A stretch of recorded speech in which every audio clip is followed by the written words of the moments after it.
everyone. This is Linda Kingery welcoming you to Local Foods College. This is session 7.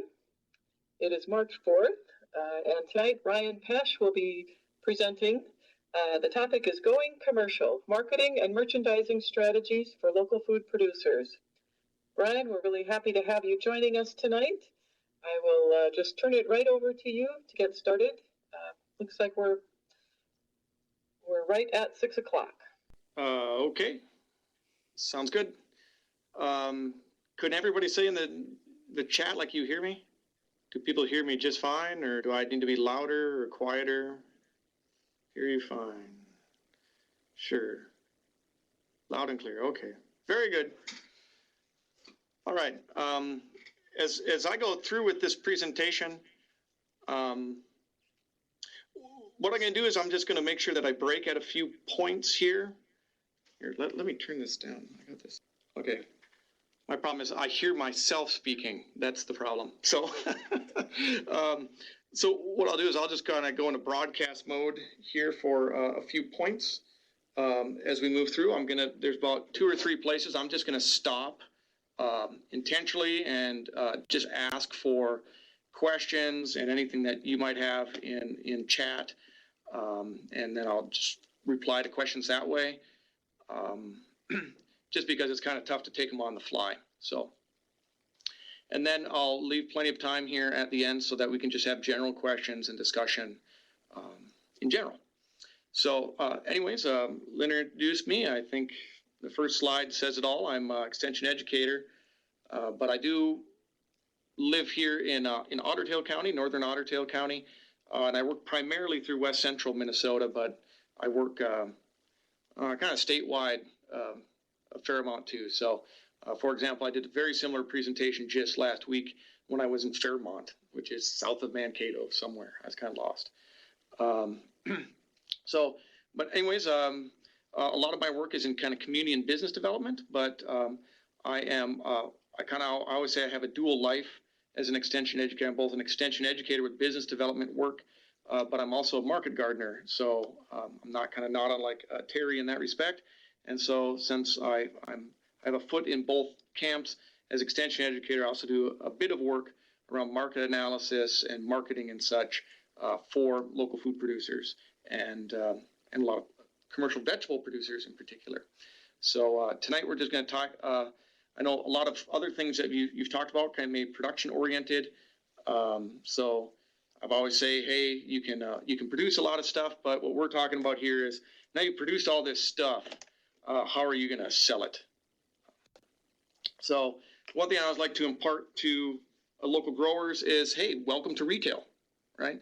So a lot of people take on these functions of a retailer, or when they get into direct marketing, they take on a lot of these functions of retailers that that sometimes we don't have kind of front and center when we get into thinking about marketing local foods. So we say, hey, I'm going to get into this marketing local foods. I'm going to sell to farmers markets. I might take on CSA. I'm going to sell through a roadside stand. I'm going to sell direct to consumers because I'm really interested in getting that retail price premium. But sometimes when we do that, we end up getting into that to get that retail price premium, but we don't do some of the functions of retail well that are kind of well presented here in this picture, or some of these issues related to kind of customer service and the like.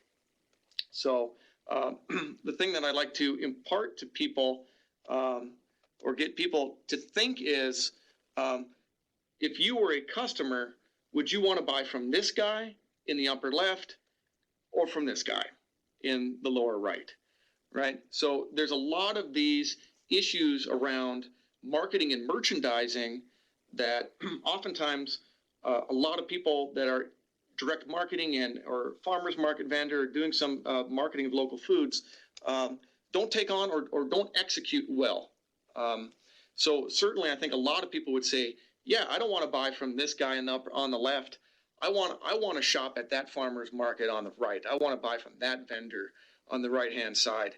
However, and not to be terribly critical, a lot of our rural farmers markets, a lot of our markets and producers here in Western Minnesota end up acting a bit more like our friend on the left. I've been to many, many markets where what we see at the market isn't presented very pleasingly, and so, at least in my observation, as both a market gardener and as an extension educator, it seems like we do have opportunity to improve as it relates to merchandising and marketing.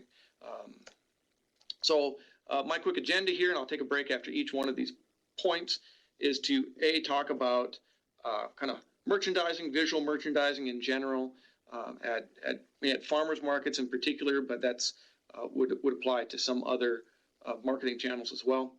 Talk a little bit about customer service, some best practices related to customer service and marketing local foods, maybe some ideas on how you can just think a little bit deeper about customer service and how you're providing things. A bit on promotional strategies and materials, promotional materials, as well as closing out about marketing costs, thinking through what the marketing costs are for individual marketing channels, so that you can kind of make informed decisions about where you'll get the best net return for your efforts. So being an extension educator here, I like to first start off with a little bit of research that gets at why people buy local in the first place. This research here that I have relates to customer motivation from multiple sources, and is particular about why do people buy fresh produce, fresh and local produce.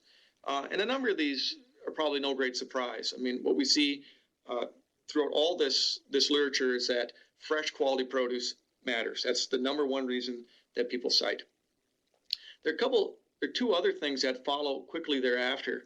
One is that consumers will say, I purchase from local producers because I feel it has a net benefit to the environment. That is, by buying from this local producer, I feel it's going to have some kind of impact on the landscape. But another one that seems very important is this huge issue about economic benefits, these spillover effects. That is, I'm purchasing from my local farmer's market or from my local CSA person because as a consumer, I feel that has these economic spillover effects, that there's a value that spills over to the rest of the economy. But there's also a spillover to some of these fuzzier community values, right? I certainly think we see this when it comes to farmers markets. A lot of people say, look, I come to this farmers market, Ryan, not just to buy good stuff, but I feel it has a good community spillover effect, and that I see neighbors I haven't seen in a long time. And I think it's just good for the community in general. And so this is what we see from the national literature in terms of why people are buying from local producers. And I always get this pushback like, okay, Ryan, here's all this research from national literature. Who cares? That doesn't affect us. That isn't us in Western Minnesota, Northwest Minnesota, West Central Minnesota. We're different. But in all actuality, this is maybe a little better a point to make when I was in Southwest, is that, having done some of this research, locals aren't that different. I did some research here a couple of years ago in Renville County, which is, I would say, south central Minnesota, so say a bit south of Wilmer. This is where Olivia is, and Renville, and some of these communities. And what we see is that people in very much a rural county have some of the exact same motivations and interests as what we see nationally. So again, the top issue is when thinking about food purchasing decisions, it's about quality and freshness that comes at the top. The top one says offers fresh meats, dairy, and produce, or quality fresh meats, dairy, or produce. Followed by a second, sells the best tasting meats, dairy, or produce. Price is an issue, but quickly thereafter we see this part about supports my local economy and jobs. And so, people in rural communities are not different from what we see in some of the national literature in terms of, I'm motivated to buy from local producers because of the quality, the freshness, but also because it has this spillover effect. And so those are things as background to kind of just keep in the back of your mind when you think about, why are people as consumers even thinking about buying from me as a producer in the first place? And if you start falling down on some of those top ranked issues, that can quickly explain why you're not being all that successful, right? If you're not providing the freshest, if you're not providing quality, you might as well kind of pack up and go home, right? Because the literature shows that's clearly what motivates people. Another piece of market research that relates, and this again comes from that Renville County study where we went directly to a sample of customer households, and we selected them randomly throughout the county and asked them about their local food and food purchasing decisions. Was this issue about how much people are spending, in this case at the Renville farmers markets. But if I put on my market vendor hat here, where I sell at the Lakes Area Farmers Market, Detroit Lakes, I think this holds up true there as well. Certainly there are a fair number of people that didn't spend anything at farmers markets in Renville counties, but the most popular choice was this $10 to $19. That is, as a customer, people are saying, hey, I'm going to a farmer's market and I'm spending $12, I'm spending $15, maybe I'll spend an upwards of $20 each visit to a farmer's market. And this is what we see from research, but this is definitely what I see as a vendor as well, right? So one thing you want to think about if you're maybe haven't entered into a farmer's market yet and you're thinking about it, or if you already are a farmer's market vendors, it takes a lot of customers at $10 to $20 in order to add up to a pretty good day at the farmer's market, right? So this is kind of good baseline information to kind of help you in your business planning when you're trying to sketch out how many people do I need to hit at the farmer's market? How many people do I need to kind of have be my customers at a market situation in order to reach my goal for sales for that day? But certainly there are other people that are spending a bit more. They just aren't the majority, if you will. So a little bit about merchandising, first starting with visual merchandising, and maybe first by defining merchandising.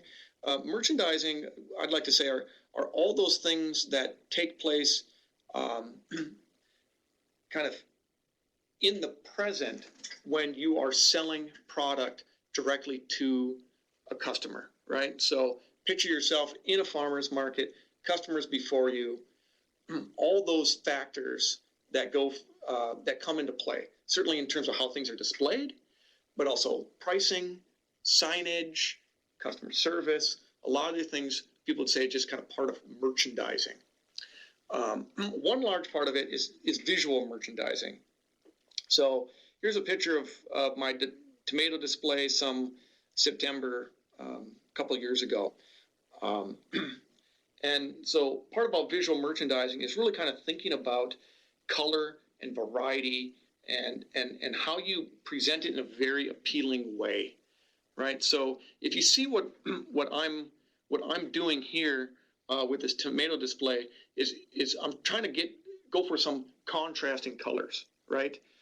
There's granted that's tough to do if all you're selling are red tomatoes, but in a tomato display like this, you get a lot of contrast in color if you're able to split out different types of tomatoes and also split out tomatoes also by color so that you have the greatest amount of contrast between, say, these yellow tomatoes and the red ones next to them and the orange ones and maybe splitting up between your beefsteak and your Roma so that you have a little more of a contrast. Things don't just blend together.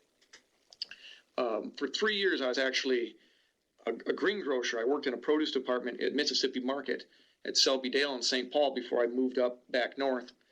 And this is the stuff that we talked about all day long as greengrocers, people in a retail environment. We had new product that came in, and we would sit and argue about should the Bartlett's go here or should the Gala apples go here? How do we get the best contrast in order that would make things pop and look good? And we see the same thing here with peppers or potatoes. Another part about visual merchandising, I think, is height. So you want to think. I'm a big fan of the spilled out bushel baskets, because even if you end up selling off your product, it still gives your display a fair amount of height, which makes it look more abundant than it is. So, for example, on the left-hand side, if I start selling off these peppers, one thing you can do as a trick is you keep moving your bushel basket forward and keep trying to make a bit of a pile in that bushel basket, even though you have less and less stuff. The height will give that table a lot more texture, and it makes it look fuller, if you will. And a full display is what often will catch somebody's eye and bring them over to your table, as opposed to something that's very flat. Certainly, we see a lot of people do this with how their displays are set, as opposed to just using bushel baskets and the like. People will actually construct these stepped up displays in order to give their display more height, right? So obviously, it's here in this situation.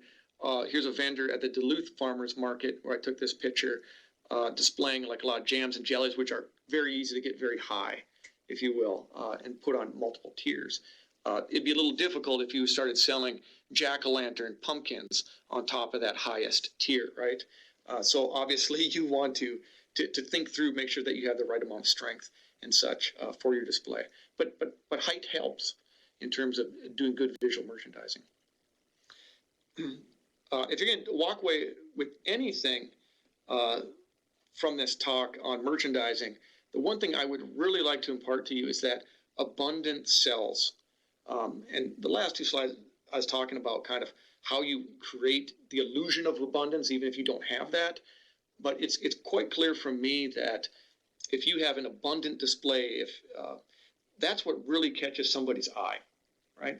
There's been one too many times where I've been in a farm with my fellow farmers market vendors or at a farmers market where it's quite clear that there isn't a heck of a lot on the table, but there's still a lot of product that's tucked away in somebody's truck, that may be 20 feet away. And I always think that's just the wrong way to go. I mean, they're losing sales because their display looks kind of empty. And I don't know about you, if you've ever noticed this in Minnesota, if you have one bar that's sitting on the table, people will keep cutting that bar smaller and smaller pieces because they don't want to be the person that takes the last one. Has anybody seen this? Right? Nobody wants to take the last of anything. And scarcity doesn't sell a product. It's abundance that sells a product.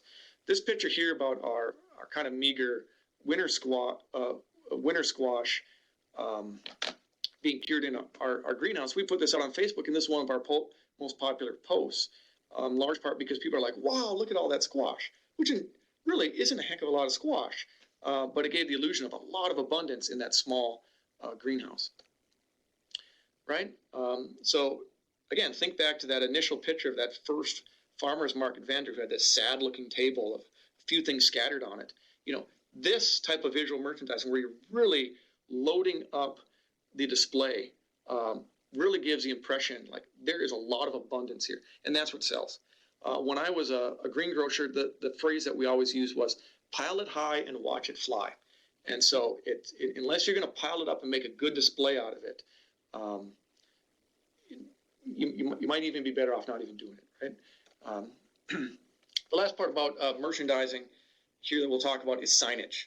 I know certainly I think some of this goes back to Minnesota psychology too, that nobody ever wants to ask for the price of something because then they get uncomfortable, thinking like, boy, if I ask for the price, I might just have to buy it, and then maybe I won't even ask the price because that will be awkward, right? I always think it's best practice just to put up some signage. It's really a good thing.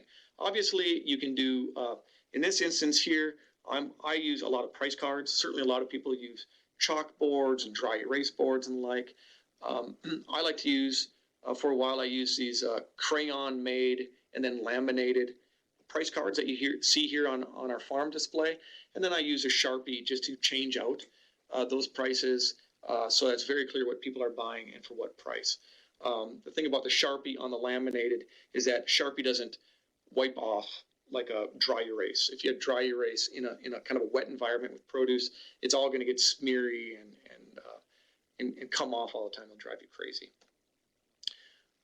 I use Buy Fresh, Buy Local price cards. I'm involved in that campaign, but certainly there's Minnesota grown price cards, but some kind of price cards. Just as long as people, it's quite clear that here's my display, here what this product is, and this is what it costs to buy it. A couple other things related to merchandising. One part of it is you. You might not think you're part of the display, but you certainly are, right?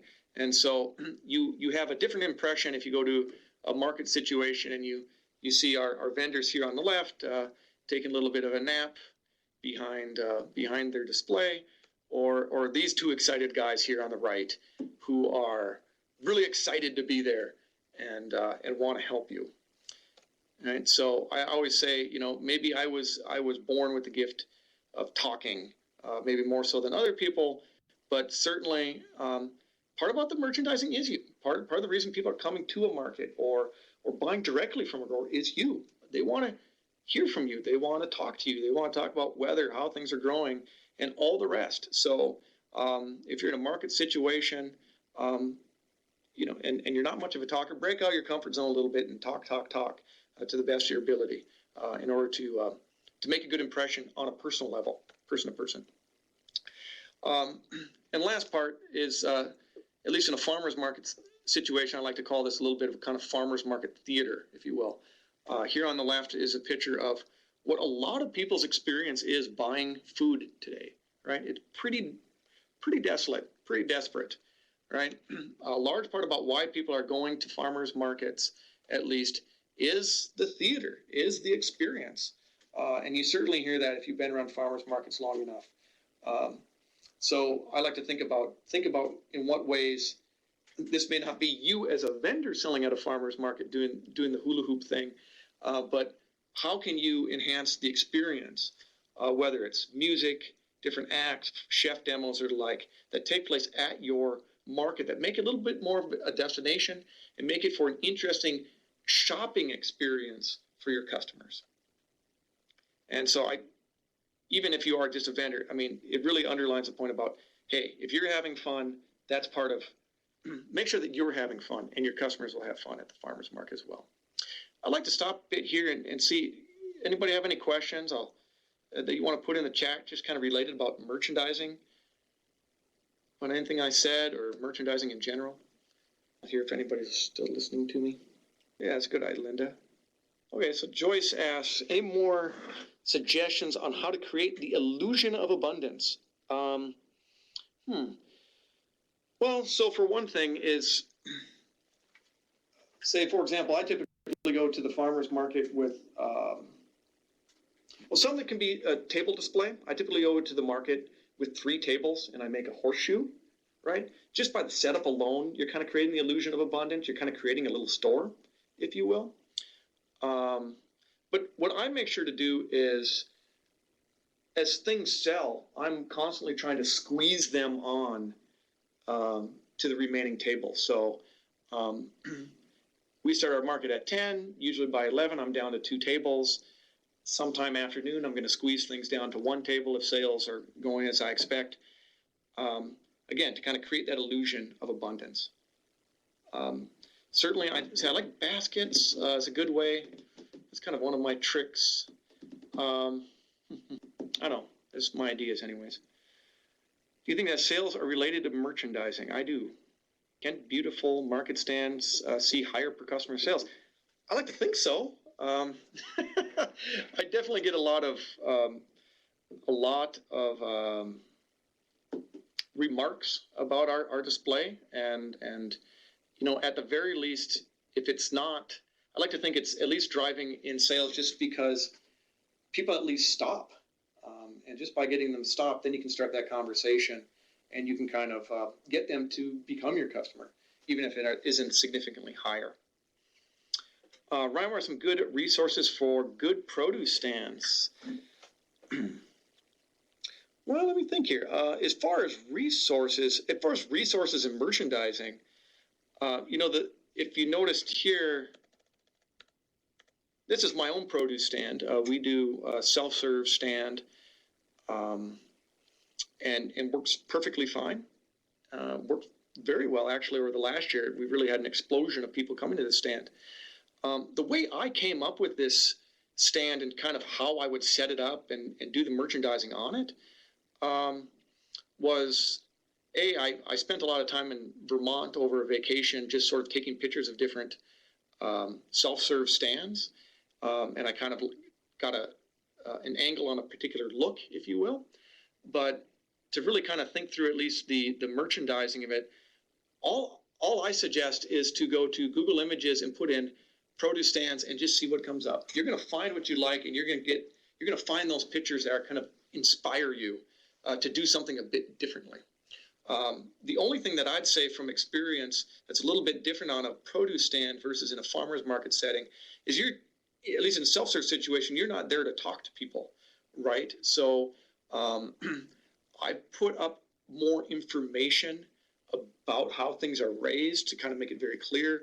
There has to be kind of clear instructions on how people deal with these pulp trays, that I want to keep them and how they pay and things like that. So you have to be very clear on what you want people to do in a very friendly way, right? Because you don't want to feel like you're barking orders at people.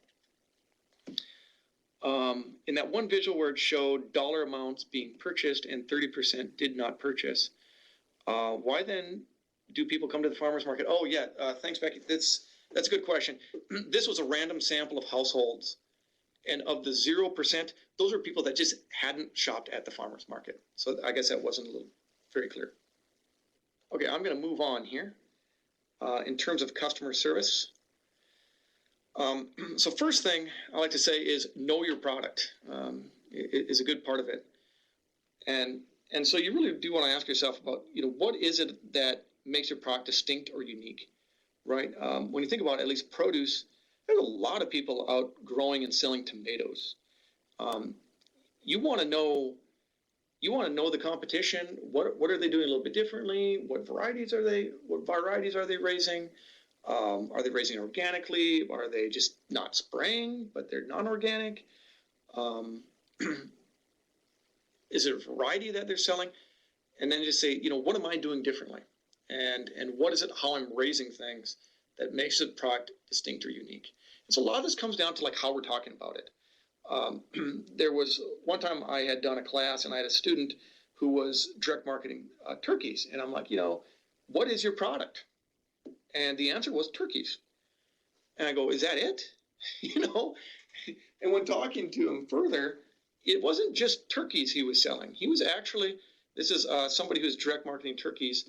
After that class, in my area around Pelican Rapids, he wasn't just direct marketing turkeys. He was actually direct marketing free range heritage turkeys. And it came from his farm, who's been in the turkey business since the 1870s. Now, the second, all those other things are what he was selling, not just turkeys. And so you really kind of want to think about what makes it unique. And don't be afraid to talk that up verbally and really put that forward front and center in any kind of marketing you choose to put forward. But part about customer service is just knowing the details, right? Part of this, I think about some of the details related to those that direct market livestock, right? For somebody who's never purchased a quarter beef or half beef and have called somebody up and done cutting instructions, boy, that's kind of confusing. Related to package sizes, what can I get? What should I order? When could I get it? When do I need to call these people? There's a lot of details there. And I always think somebody that direct markets beef well or hogs well is somebody that really knows those details and is also really good at walking a customer through those details so that they're put at ease and they know exactly what they need to do and feel that they're in good hands with that producer. You could say as a producer, oh no, that's the lockers issue. That's not my issue. No, it is your issue. Because if your customers aren't having a good experience buying your product, it's going to reflect on you, right? So you got to know that process from order to plate and really and be the expert, if you will. You're not just growing tomatoes. Somebody's going to come to you and just say, what variety is this? what is this variety good for? You need to be, they're coming to you as the expert. So it's good to kind of know those details and be the expert, if you will. Another thing that I think is quite important as relates to customer service is flexibility. So one way I think about this is probably more of a merchandising issue, is in terms of flexibility, I like to think that you should really think about how you can take the same product and sell it in multiple ways. So for example, potatoes are a good example, right? I raise 4 varieties of potatoes, but what I do is I sell them in multiple ways. Again, this gets at an issue about having more abundance at a farm display or a farm stand. Is I typically direct market my grade A potatoes in a quart tray, or these quart pulp trays. Let me go back here, Ryan. These quart pulp trays, right? I like to market everything in those pulp trays, so I'll put potatoes in those pulp trays at a given price. I might take the same variety of potatoes and take some of the small ones and sell them at about the same price. But ones that are new potatoes or smaller potatoes that people pay a premium for, I might bulk up some of those potatoes by bag that are still grade A. I might take some that are looking kind of bad and putting in a smaller bushel basket and discount. And so, look, I have the same variety of potatoes that I've sold in 1, 2, 3, 4, or 5 different ways, right? You can even mix potatoes and call it a gourmet bag of potatoes. And if you have multiple potatoes or potato varieties, once you start doing this with all your different potato varieties, what you end up having is a really good mix of products, even though what all you're selling are potatoes. I already did this. So sort them by size, by quality, by type, and what it gives you are multiple price points. Even if you don't have a lot of different products, selling things at multiple price points allows you to meet the demands of a whole range of people. There's some people that come to farmers markets and are total cheapskates and will buy those, those not so pretty looking potatoes or ugly looking tomatoes at a discount, and they'll snatch those things up and you're making a sale. Whereas somebody's pretty snotty about their food, and that's why they're going to the farmer's market, and they're going to buy the top quality, best looking slicing tomato they can find. As long as you're sorting things out and selling them in different ways, you're able to meet all those different customers. Part is just sort of knowing your customer. For example, there are a lot of folks that come to my farmer's market that are, I call it the little old ladies at the farmer's market. A lot of people over the age of 75 or such that really have no need for a full quart or 2 pounds of tomatoes. And they come to the market very consistently. They're very good customers. And they always come up to my tomato display and say, can I just buy one? And so in terms of being flexible, I have no problem selling these folks just 1 tomato or just 2 tomatoes. But what I do is, having seen these customers long enough, if I have some tomatoes in bulk that haven't gotten up on the stand yet, I say, hey, absolutely. Even before they ask, I'll say, hey, absolutely. You can buy just 1 or 2 if you want. Hey, please just come around to the back of the stand and you can pick out 1 or 2 exactly what you're looking for. And then I can just price them out accordingly. And so what have I done in that situation? A, I've been able to meet the needs of the customer. B, I've made them feel special because they can pick them out themselves. C, I've also able to stop this person from destroying my tomato display, right? Because they're not going to pick up all the tomatoes and bruise them. So one piece of advice I always have, because some people, it's easy in a farmer's market situation or others to kind of have a number of pet peeves, if you will. And I always say, similar to that, can I just buy 1 tomato example, don't let your pet peeves drive away your customers. Do be flexible in what ways you can in order that you can get somebody as a customer or retain them. A little bit on pricing as relates to customer service. This is one great big kind of dreaded topic I've always found. But to go over it really quick, just giving you some language related to pricing. These are kind of the major ways people do pricing. Relative pricing, which is probably about 80% of how people are doing it. That is, what is the going rate in my area? What are other vendors selling something for, and I'm going to be in the ballpark. I'm going to price it accordingly. Some people use promotional or penetration pricing, which is just selling low. Skim pricing, selling high. Flexible or variable pricing is changing it throughout the season or throughout the day, which I do not recommend. Or cost-oriented or cost-plus pricing, which is saying, hey, it took me 50 cents to raise this tomato. I want 30% margin on top of that. I need 80 cents for it, or something like that. I said, a lot of people will do relative pricing, maybe cost-oriented pricing.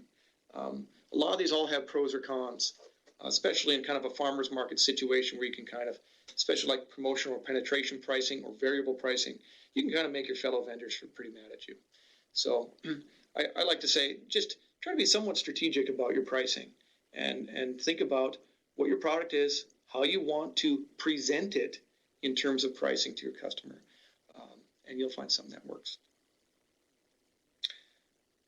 Let me see where I'm at. Okay, yeah. One thing related to kind of customer service and marketing is for a lot of people, farmers market as a marketing channel is a great way of building a customer base, kind of getting the name out of their business. For example, these folks here, kind of these branded T-shirts and kind of good branded signage, in order to kind of build a customer base, let people know who they are. Some of the ways of doing these kind of building this customer base, one tactic for doing that they might want to consider is if you're a place where you have a lot of customers about, is to kind of just build a customer list, right? Especially if you're starting out.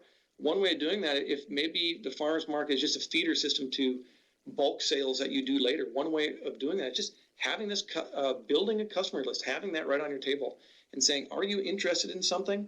Sign up here, give me your name. I'll follow up with you when something comes into season or when I get those chickens processed. And part of, I'll just, let me go through this design part, then I'll stop again. One way of presenting yourself certainly is finding some design for doing so. So for a lot of people that don't have their own logos, on the bottom left here is our own logo for our farm. But for a lot of people that don't have their own logo, certainly there are these regional or state campaigns that you can use. And we certainly see this with a lot of people at farmers markets on their websites and the like. I think the key in terms of design is to find something and stick with it, to be pretty consistent over time in how you're using your design to present yourself and brand yourself. And part of that is signage. And so we see that here on the left with this real professionally done signage, this banner using their own logo. And before I got my own logo, here's my painted plywood sign, if you will, on the right-hand side from Lida Farm. And so it doesn't need to be real pretty as you're starting out, but you might want to transition to something more professional, as if you have some kind of professional design. But signage is important. It's quite clear that people respond to signage, and it's very helpful as a way to kind of brand yourself, let people know about your operation in general. Print materials that we see people use to get out the word about their farm and their products. Postcards are quite popular and quite cheap. I've certainly used this own particular postcard to let the word out locally about our farm stand when it opens and where it's at. Real simple. What is it? Where is it? When is it open? And how do you get a hold of us? We've just sent these around town at a lot of places wherever people congregate. Our local bank, community billboards and the like. For ourselves, for our own CSA, in comparison to the postcard, the CSA, you got to give a lot more information.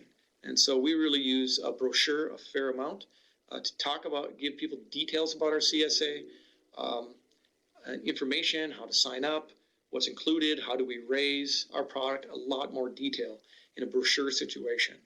And try to be as visual as we can as well, right? We kind of really push that we are an honest to goodness family farm. So if that's part of your branding, what you want to push in your marketing, I sure hope that, like here on the left, you see a picture of our farm. You know, we're a family farm. Well, here's a picture of our family on the farm. Also, what are you getting as a product, right? I used to have a picture on here of our barn. That a picture of our barn says nothing about our produce. And we started putting a picture of our actual produce in just some other examples.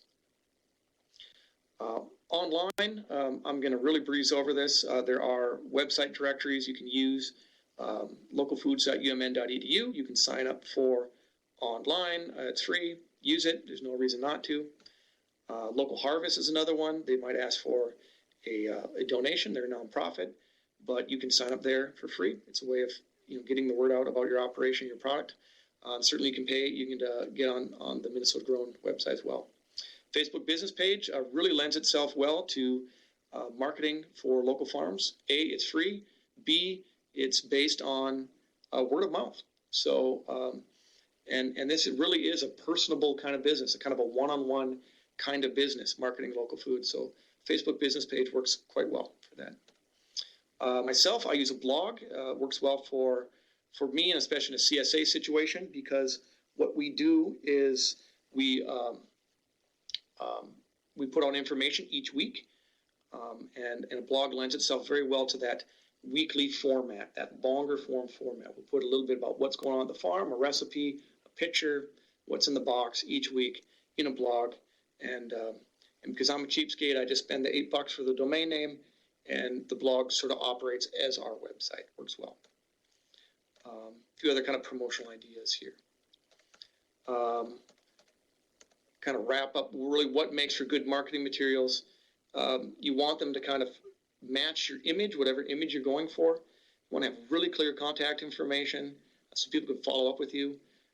Consistent branding. Keep it as visual as you can. But one thing that's kind of been my pet peeve as I look at other people's marketing materials is kind of have a real clear call to action.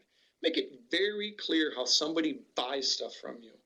I've seen a lot of postcards and brochures where people write a lot about their farm operation, all the stuff that they have going on, how they raise it, what they raise, but it's not really all that clear about how I actually buy the product. So be clear. Say, call me to put in your order. Go to my website and go to this order form. Send me an email to put in an order. Be very clear and give that clear call to action. So I'd like to stop here a bit about, do we have any kind of questions about what I said about customer service and marketing, or any kind of advice that you have for others about what's worked for you in terms of marketing your product or marketing your farm? I'm just going to take a little time to see what people put in the chat. Suggestions you have for others, what's worked for you. Hey, I'm tired of listening to Ryan here. Okay, hey, great. So Sheldon, keep a smile on your face and give out samples. Yep, thanks, Sheldon. That's always good. Samples definitely do sell product without a doubt. And I know probably Kathy talked about this last week, but there is a kind of a bill currently in our legislature related to farmers markets and sampling at farmers markets, which should make that a lot more clear, what's expected of us as vendors. So that's something to look forward to. Any suggestions on how to keep display looking fresh? Oh yeah, that's a good question. I'll back up. I'll say, all of it starts with post-harvest handling, and then we'll get to keeping things fresh. So good post-harvest handling is paramount to having product last. I don't care how you're selling your produce, whether through a CSA, farm stand, or a farmer's market. Anything that's a leafy green, any of our brassicas, you want to make sure that you are properly hydro-cooling product so that you're getting that core temperature down, getting it into a cooler if at all possible, so you get down that core temperature, getting the field heat out of that product. Because I know it's tempting to say, here, I'm going to take this lettuce, I'm going to put it in this water, I'm going to swish it around. Boy, it looks pretty good and clean to me. Let's put it in a bin and get to the market. That might look good for a little bit, but what happens is if you don't have that core temperature down, that product isn't going to hold. Even if it looks good at the market and somebody brings it home, it's not going to hold as long as if you got that core temperature down and got the temperature down that product so it holds longer. So that's definitely the place to start. But if you're doing good, proper post-harvest handling at the farm. You have your product there. One thing in terms of keeping things looking fresh, certainly I've had a spray bottle that I've kept with in terms of spraying down greens. The other thing is, do not be afraid just to cull things that are not looking good. So lettuce is a great example of something that just goes bad quickly. And so if something's looking bad, just ditch it, because keeping it out there isn't doing you any favors in terms of buying the stuff that's below it that probably is still retaining its moisture and looking good. Certainly some things like basil, I've certainly dealt with basil in the same way I do a cut flower. You could put it right into a vase if you'd like to, but I also like to I just sort of wrap that with a paper towel. That seems to kind of keep some moisture in it. There's some ideas. Joy suggests I made old-fashioned aprons for my daughter and I. We grow heirloom veggies. Yeah, and the old vendors that do so, absolutely. So that's a great example of you being part of the merchandising. It's heirloom veggies, and you got the old-fashioned aprons on. Great idea. Linda points, in case you miss it, that session, you can find Cindy Tong's presentation on post-harvest handling. Okay, yeah, sorry. I forgot Cindy did that, so I'm here yapping post-harvest handling. Cindy's the expert. She knows better than me, without a doubt. Okay, I'm going to go on here just a little bit. We'll get into marketing costs, but before I did that, I did talk about this part about from that research from Renville County, and we asked people about how they heard about the Renville farmers markets, and it's quite clear that visibility matters. The things that mattered most was I drove by and saw the market, or I saw a roadside stand, quickly followed by word of mouth. We put a lot of money into newspaper and radio and such. In this instance, a lot of people are still hearing about from the newspaper ad, but it's amazing how much people see a market or see your roadside stand because they saw it or there's some kind of visibility to it. So those signs matter. Visibility matters. Go here. A little bit about marketing costs. Certainly, this is one of the major issues relates to marketing local foods and profitability. Oftentimes, people they're not selling just through one marketing channel. Say a farmer's market might be one of many marketing channels. In our instance, we do farmer's market, we do roadside stand, we sell CSA, we sell to a nursing home, we sell to a hospital, we sell to a couple restaurants. Thinking through marketing costs are one way of thinking through which is the most profitable of these marketing channels. Also, people could sell at multiple farmers markets, for example. And again, thinking through your marketing costs is one way of just saying, is this a good market or is this a better market? Maybe I should drop one of these markets. Maybe I should add another market to kind of get yourself on to do an apples to apples comparison. The best way to do that is to just sort of think through the total marketing costs. And the way I like to think about this is think about everything that is a cost after you have your product done and finished and it leaves the farm. It's one way to think about it. So the farmer's market situation, we'll think about your mileage, we'll think about your supplies, you think about market fees, time at the farmer's market, lunch maybe. Hey, there's plenty of times I've been in the farmer's market and I didn't get my act together to bring a lunch and we ended up going out to lunch, right? So for example, for me as a farmer's market, my own farmer's market example, I'm about 50 miles round trip from the Detroit Lakes Farmers Market. I figure about $10 in supplies in terms of signage and markers and business cards and pulp trays, all these kinds of things, maybe some portion of my canopy. Market fees, I've spent 125 a year. I go about 15 times, $8 each time. Time at the farmer's market's a big one. If I priced both myself and my wife out at $10 an hour, it's about 5 hours total, $100. Put lunch or granola bars on your checklist, absolutely. And we probably spend more than $10 on lunch. So I would say my total marketing cost about $130, maybe $140.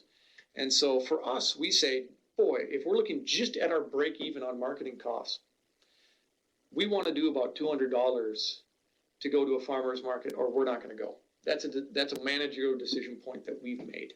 But at least we've totaled out those marketing costs to say, should we go or shouldn't we go, and to kind of think through to what effect we're incurring costs in order to sell this product.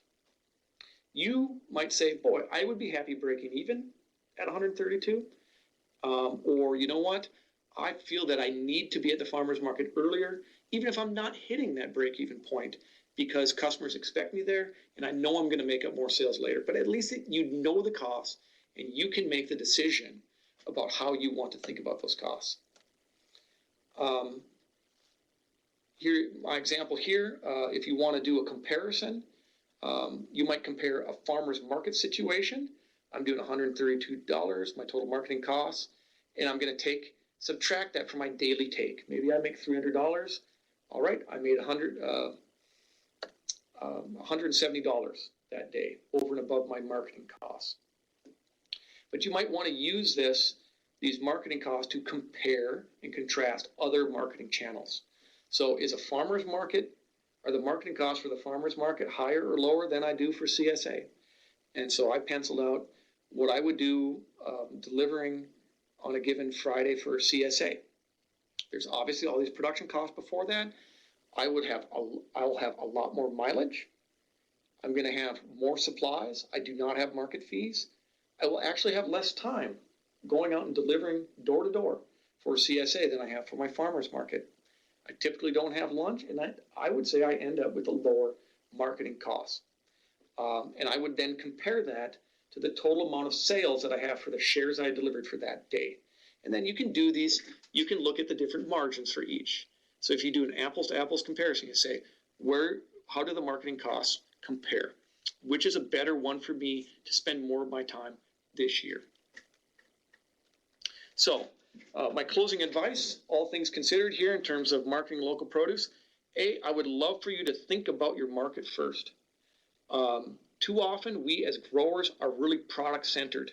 We always think if we just grow the stuff, the rest of the chips are going to fall into place. It's all about how well I can grow the product. But when we're marketing local foods, when we're direct marketing to customers, we are taking on a lot of those roles of retailers that relate to marketing, merchandising, to customer service.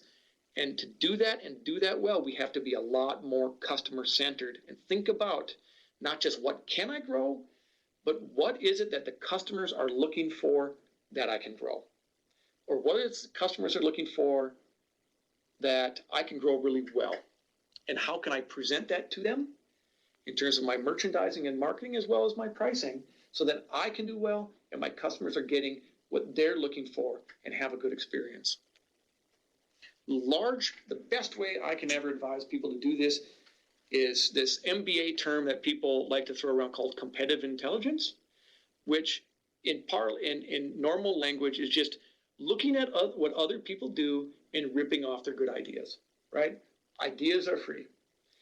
I really suggest to you, if you're just starting in on this, or if you already have something going and you want to do something different, take a look at what other people are selling. What are the products that people are selling?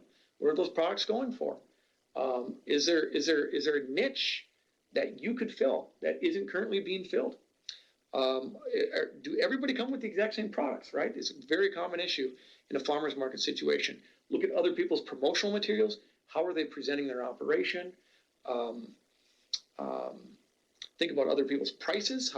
You really have to do a good competitive analysis and just say, hey, in terms of all things, what can I do better?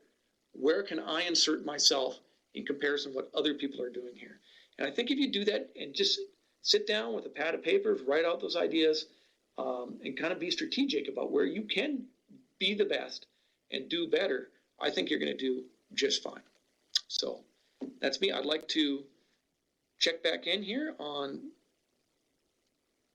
chat, see if anybody has other questions for me, other ideas that people have in terms of just marketing local foods in general, or questions about marketing costs.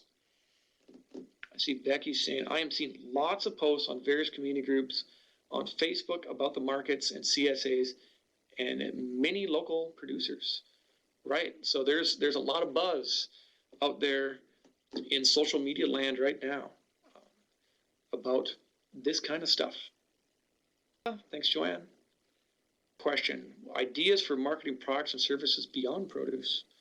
Is that a question, Joanne, or did I actually hit on that? We can get produce centric, that's for sure. There's certainly a lot of other local food producers out there. Okay, thank you. Yeah. Do you know of anyone using Twitter for marketing, says Joyce? Yes, I have talked to, in my work, I've gone to a fair number of other farmers markets when they're kind of planning out their year and they're looking for advice on marketing and merchandising and this kind of stuff. And I certainly have seen other producers that say they've used Twitter. And people will use it in a way just to kind of give a quick update, if you will, just to say, hey, we're at such and such a farmer's market this week. We'll be at such and such a farmer's market tomorrow, to give people the kind of that quick heads up. Certainly, Twitter and stuff is growing. The people that I've seen that have used it and say they've had success with it are people that have gone to multiple markets, right? So they might be in Brainerd one day and they're in Pine River the next day and then they're in Duluth the next day or something like that. And they've said that they've had good success. And they said at the very least, the cost to do it is very low. So if you have a Twitter account, it's just a matter of doing out a text message to your group and piece of cake and go from there. Instagram pics every day is huge, says Becky. And Twitter and Instagram are growing, absolutely. Yeah, Bossy Acres uses it extensively, marketing to the Twin Cities. They said they sold 98% of their CSA shares via Twitter. Excellent. Thanks, Alternative Roots. And always use hashtags. Yes. Yeah, so a great example of this is, I'm not a big Twitter guy. I certainly use Facebook. But just this last weekend, I was at the Moses Conference with a lot of other crunchy people that do organic agriculture.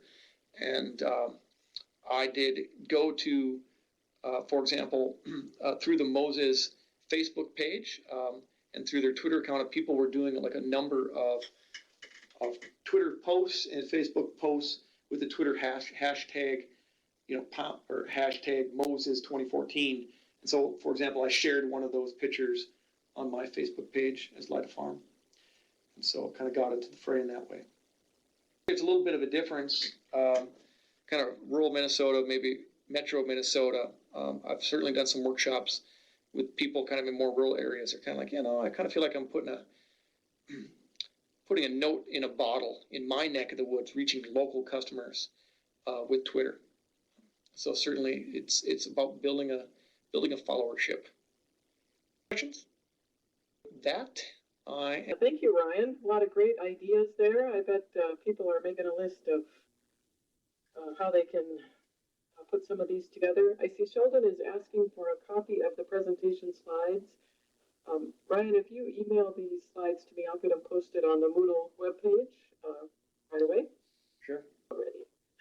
Very much, Ryan, for a great presentation. Lots of good ideas, and thank you for being so generous and sharing some of your good ideas and helping everyone else's competitive advantage here by feeding them some really terrific ideas tonight. Yeah. And if anybody wants to stick around, have other questions, I see Lynn has a question. I'll sign off the audio and I'll just do some information here by chat too. Much. And next week is week 8, the final week of this year's session, and we'll be talking about community kitchens next week. So hope to see you back. Bye now.